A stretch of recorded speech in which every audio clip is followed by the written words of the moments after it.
Joffrey in Game of Thrones, Umbridge in Harry Potter, Commodus in Gladiator, Micah Bell in Red Dead Redemption 2. There's something about these characters that digs under your skin.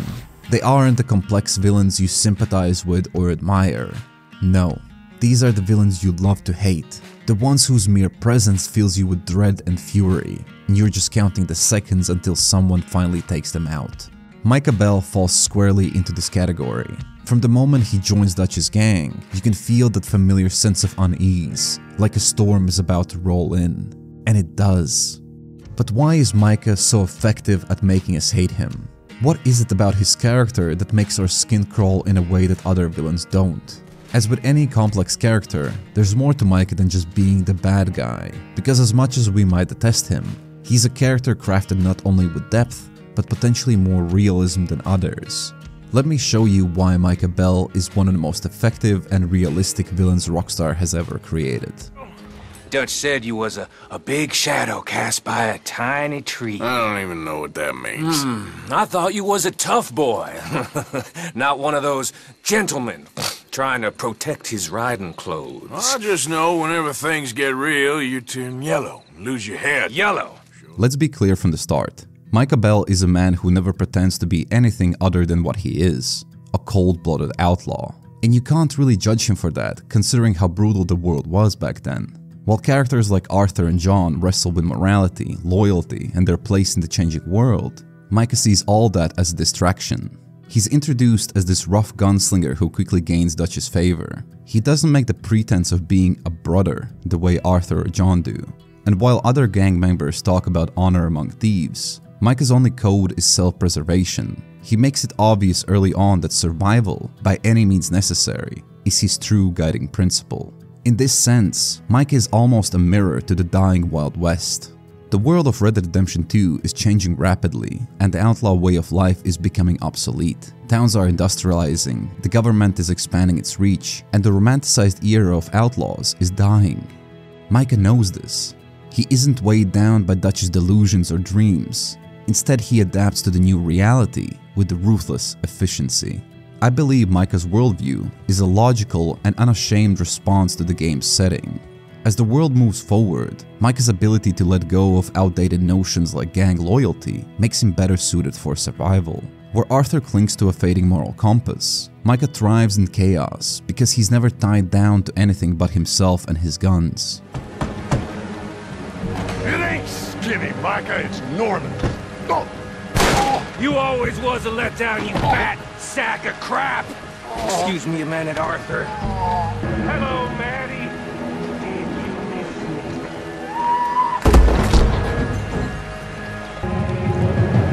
They had something of mine. My guns.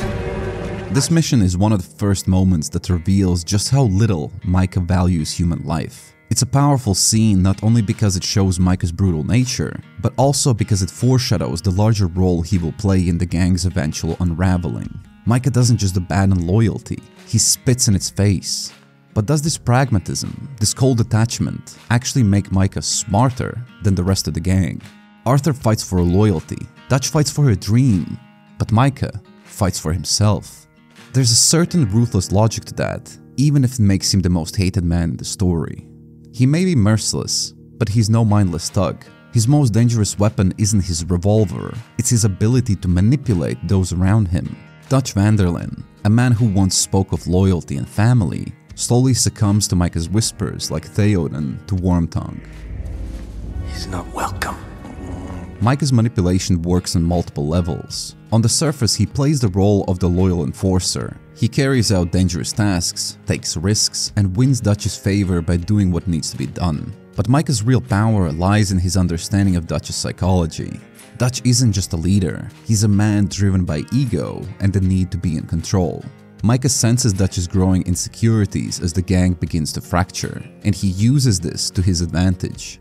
It's no accident that Micah's influence grows as Dutch becomes more paranoid.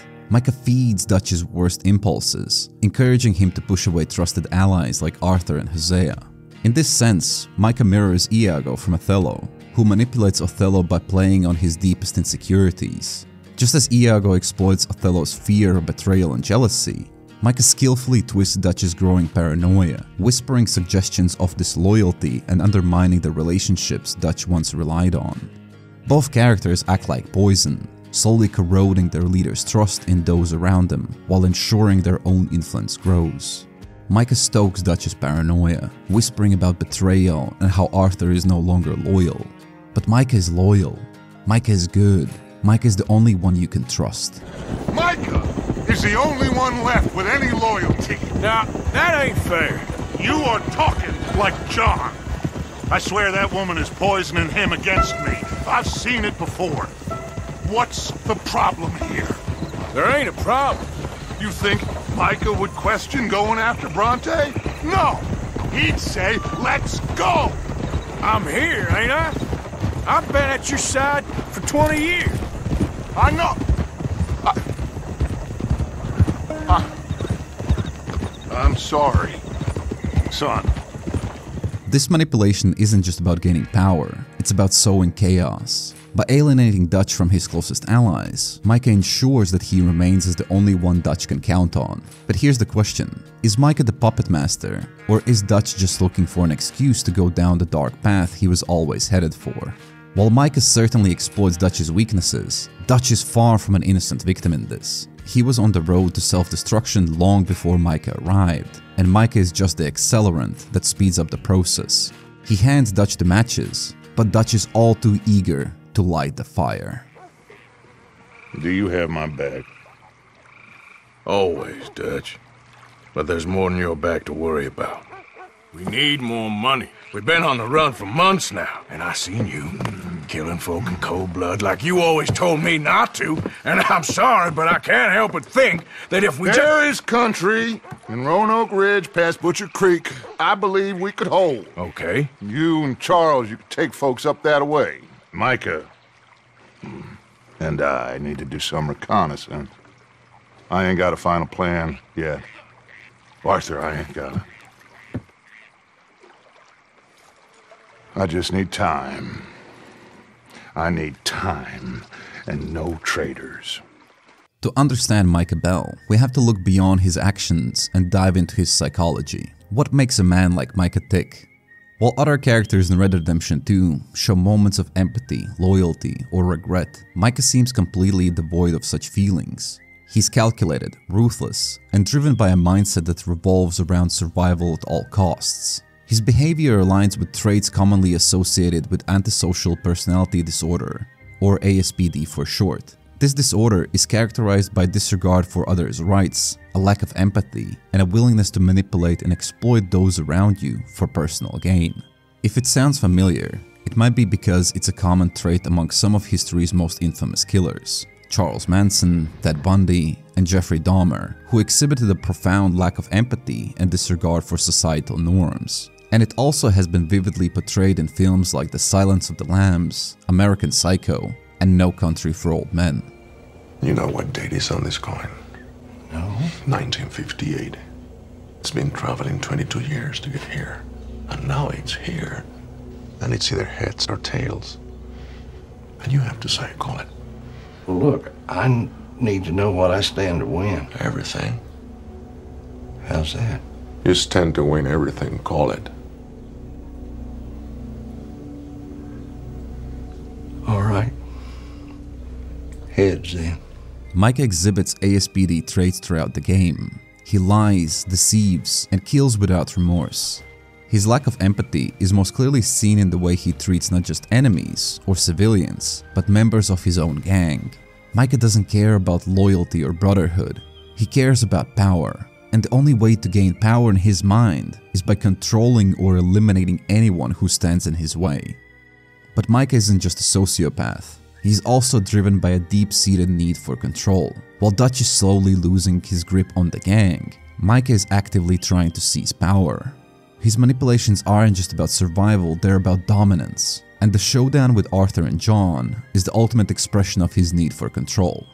By the time Arthur and John confront him, Micah isn't just another gang member anymore. He's carved out a position of power and control, standing where Arthur once did, right at Dutch's side. Micah hasn't just gained influence, he has fully replaced Arthur by now. You talked. That's a goddamn lie. Dutch. Dutch, think of the future. Milton told me. And you believe him, Black Lung? You believe him? It all makes sense now. No, it damn well doesn't. Dutch, think. Dutch, be practical now. Micah's psychological profile is as dark as it is fascinating. His lack of empathy, combined with his manipulative nature and desire for control, makes him one of the most dangerous characters in the game. But it's this very ruthlessness that also makes him so compelling.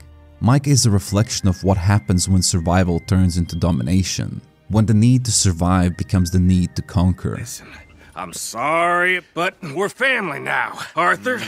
You and me. Sons of Dutch makes us brothers.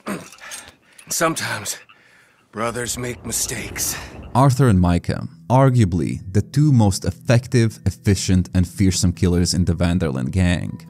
But from the moment Micah steps into the gang, Arthur is suspicious of him. Maybe it's instinct, maybe it's experience, or maybe it's because Arthur knows the smell of trouble, and Micah reeks of it. But from day one, Arthur knows something's wrong. The conflict between Micah and Arthur isn't just a clash of personalities. It's a battle of two very different worldviews. On one side you have Arthur, a man who despite all his faults, still believes in some kind of honor and loyalty. He spent his life as an outlaw, but there's always been a line he wouldn't cross, a part of him that still clings to a sense of morality. On the other side, you have Micah, someone who sees loyalty and honor as nothing more than vehicles to get where he wants to be. For Micah, survival and self-interest are the only things that matter. If that means betraying those closest to him, so be it. The clash between Micah and Arthur comes to define their interactions throughout the game. Micah pushes the gang toward more extreme actions, while Arthur tries to rein in the chaos. Arthur sees Micah for what he truly is, a threat, not just to gang's survival, but to its very soul. Well, how the hell was I to know? Let me see. They set us up once before. They didn't like us. We destroyed their farm. Should I go on? Go easy on him, Morgan. He was out trying to find a lead, same as you, same as Hosea. All you do is complain when things don't work out, except when it's your goddamn fault. You don't know what you're talking about. You don't give a damn about nobody but yourself. Oh, you act so high and mighty, but you're no better than the rest of us. I've ridden with you boys close on what, 6 months now?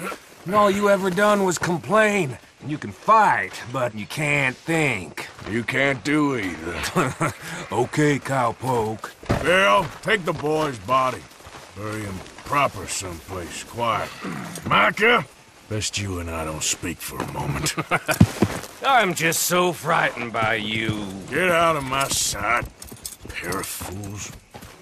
Arthur's internal struggle is mirrored in escalating conflict with Micah.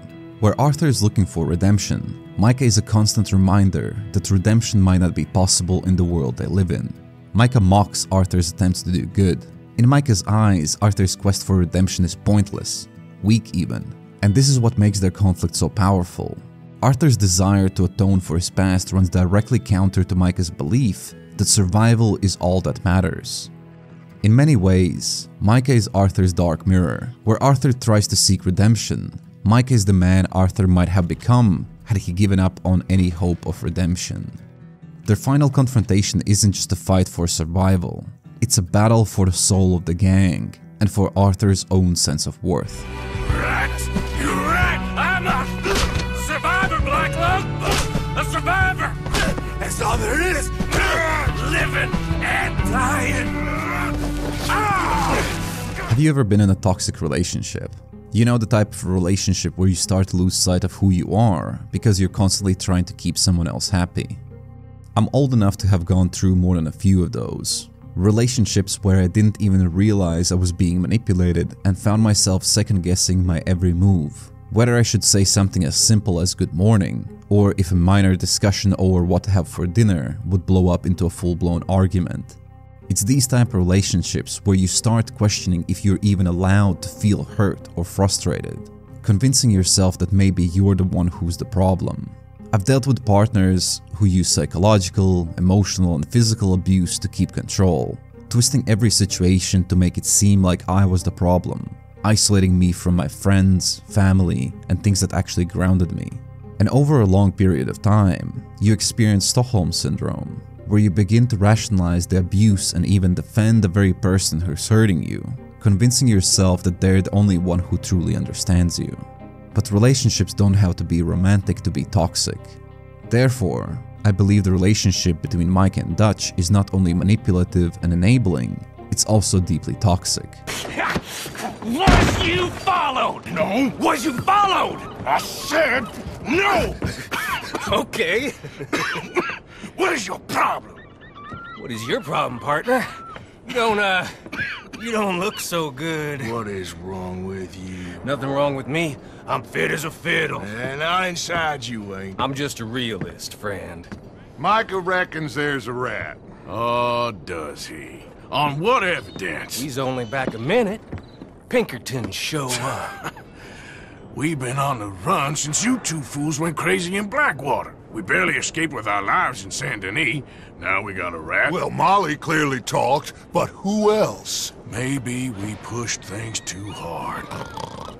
Maybe time for folks like us is past. We don't need a rat. We got sloppier than the town drunk, and they know who we are, and where we are, and what we're doing. Way I see it, best thing we can do is let the week go. Move on, get our money, and start over. Dutch's trust in Micah is based on a lie, but it's a lie Dutch desperately wants to believe. Micah flatters Dutch, telling him that the others are losing faith, that they aren't loyal anymore. He convinces Dutch that the only way forward is through more extreme actions, pushing the gang to take riskier and even more violent jobs. The irony is that Dutch, who once led with conviction and ideals, becomes little more than a pawn in Micah's game. Seeing Dutch becoming a shadow of his former self, manipulated by the one person who never even cared about the gang in the first place. Micah's betrayal of Dutch is perhaps the ultimate betrayal, not because it's unexpected, but because it's inevitable. Dutch's refusal to see the truth about Micah is what ultimately leads to his downfall, and by the time he realizes it, there's no going back. They came and took Abigail. I saved Jack. We hid, but they took Abigail. Who did? Agent Milton and his men took her to Van Horn to be put on a boat and tried for murder. I am sorry to hear that. We gotta let her go. John's, well, sorry, son. Without John, she's just bait. Got a bunch of money, Dutch. She's just a girl. They won't do nothing to her. But me and the boys know. Yep. We need to keep riding on this one, Dutch. You know it. Every man here knows So we it. just gonna let the boy be made an orphan? It ain't like that. What is it like? I wanna live, cowpoke. I still got the choice. Dutch, it's just a girl. You're right. It's Micah. It pains me to say it, Arthur, but he's right. Micah Bell is more than just a villain within the Van der Linde gang. He's a symbol of the end of an era. The game is set at a time when the frontier is being tamed, railroads are crisscrossing the landscape, and the law enforcement is expanding its reach. In this evolving world, people like Dutch and Arthur are relics, clinging to a romanticized vision of the outlaw life that simply no longer holds up. In contrast, Micah is the embodiment of this new world. He doesn't care about the old codes of honor or the ideals that Dutch and Arthur hold dear. For him, it's about surviving and thriving in this world, regardless of what lines he has to cross. And in many ways, Micah is better suited for the world that's emerging, a world where self-interest, ruthlessness, and pragmatism rule. In fact, Micah's betrayal of the gang is a reflection of the larger betrayal that's happening to the outlaw way of life. The game repeatedly shows us that the Old West is dying, and the gang's downfall mirrors this cultural shift. As the Van der Linde gang crumbles, so too does the romantic notion of the outlaw, something Dutch can't accept, but Micah has already figured out. And to what do we owe the pleasure, Agent Moron? I don't know if you're aware, but this is a civilized land now. We didn't kill all them savages only to allow the likes of you to act like human dignity, and basic decency was outmoded or not yet invented. This thing, it's done. This place ain't no such thing as civilized. It's man So in love with greed, he has forgotten himself and found only appetites. And as a consequence, that lets you take what you please, kill whom you please, and hang the rest of us? Who made you the messiah to these lost souls you've led so horribly astray? I'm nothing but a seeker, Mr. Milton. You ain't much of anything more than a killer, Mr. Van der Linde. While Micah may believe that he's ahead of the curve, his refusal to evolve in any meaningful way ultimately makes him as much a relic as Dutch. His nihilistic approach to life, taking whatever he can, whenever he can, leaves him without a purpose, without a cause, and without any real future. He might be a survivor, but survival without meaning leaves him empty. Hello, Scarface. Did you miss me? Not much. Been a few years.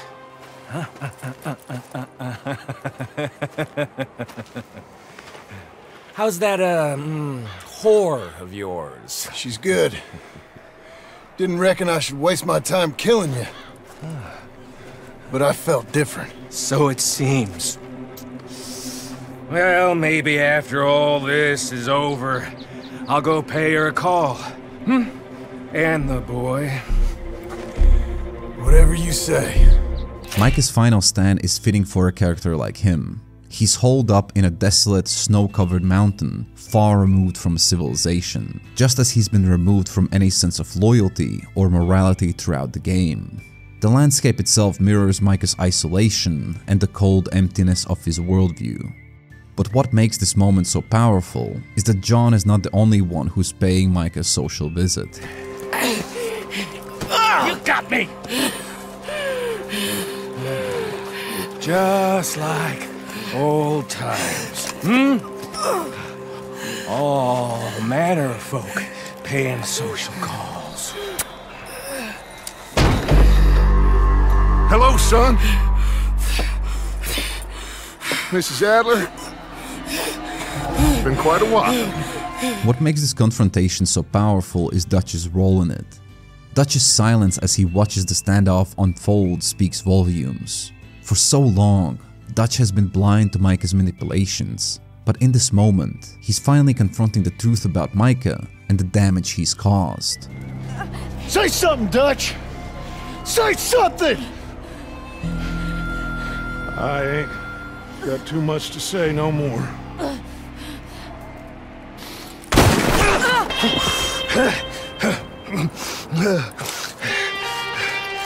You shot me.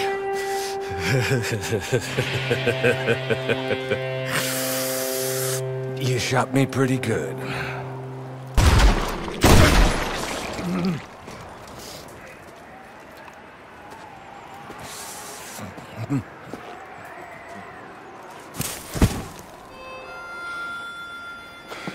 Thank you.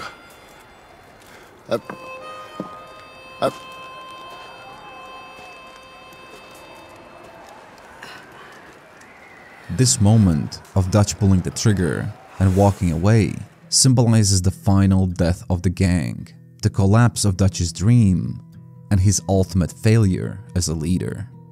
Micah's death, while deeply satisfying for players, also carries a sense of tragedy. His actions didn't just destroy the gang, they left scars on everyone involved: Arthur, John, and even Dutch.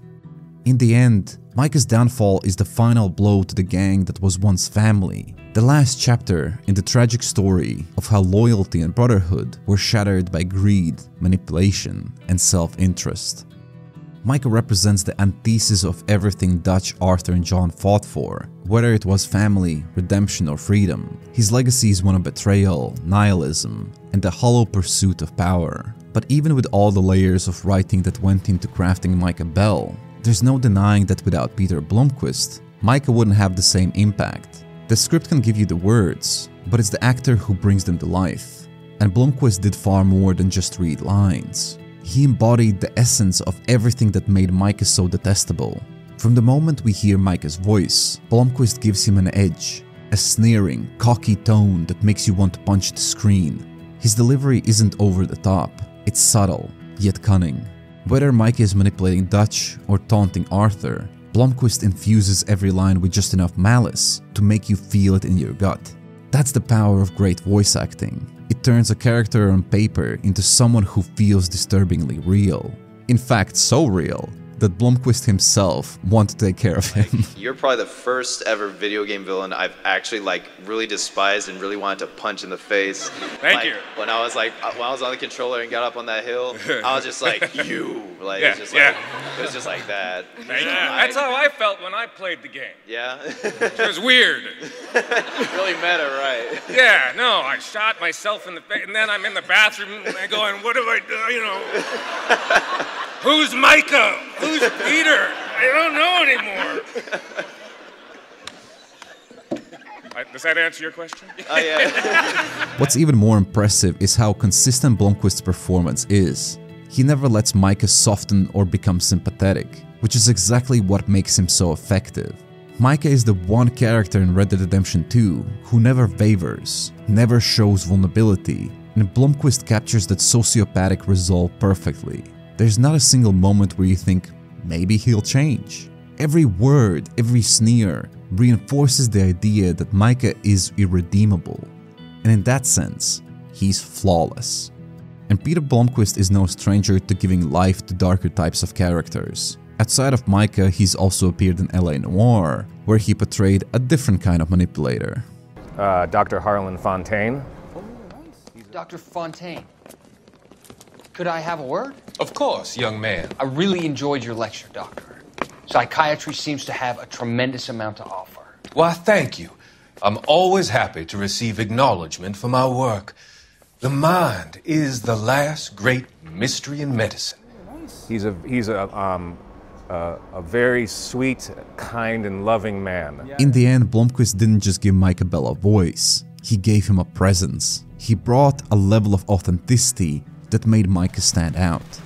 Without him, Micah Bell might have been just another villain. With him, he became one of the most memorable villains in modern gaming. Blessed are the peacemakers, for they shall be called... Hey, Molly, where's Dutch? Well, however it goes. I'm not sure all that line of thought serves you and me very well. That's because, Cowpoke, you are a man of profoundly limited intelligence. In many ways, Micah represents the worst parts of human nature. Selfishness, manipulation, treachery. And it's because we see those traits so clearly in him that our reaction is so visceral. We don't hate Micah because he's larger than life. We hate him because he's so disturbingly real. He's the character who reminds us that villains don't always need grand motivations or tragic backstories. Sometimes it's the ones who thrive on simple cruelty that make the strongest impression. And maybe that's the genius behind Micah Bell. He doesn't need a redemption arc to make his mark. His impact comes from the way he forces us to face betrayal in its rawest form. But there's one thing for certain that you have to admit. Micah Bell is a villain that stays with you. Not because you understand him, but because you never want to. Yeah, like I said, big shadow, tiny tree. And like I said, that still don't mean nothing. Get out of here. And speaking of things I find hard to understand, a few weeks ago this channel passed 10,000 subscribers, which I find still hard to believe. I run this channel alone during weekends or when I have a free moment after work, and I simply can't express how grateful I am to all of you who have decided to tune into this little corner of the internet. I seriously can't thank you all enough. And also, big shout out to my friend Clay from the movie review channel Clear Critique, who was always up for discussing all of my weird ideas about fictional characters in detail. You can check out his channel from the link in the description. And as always, thank you for watching.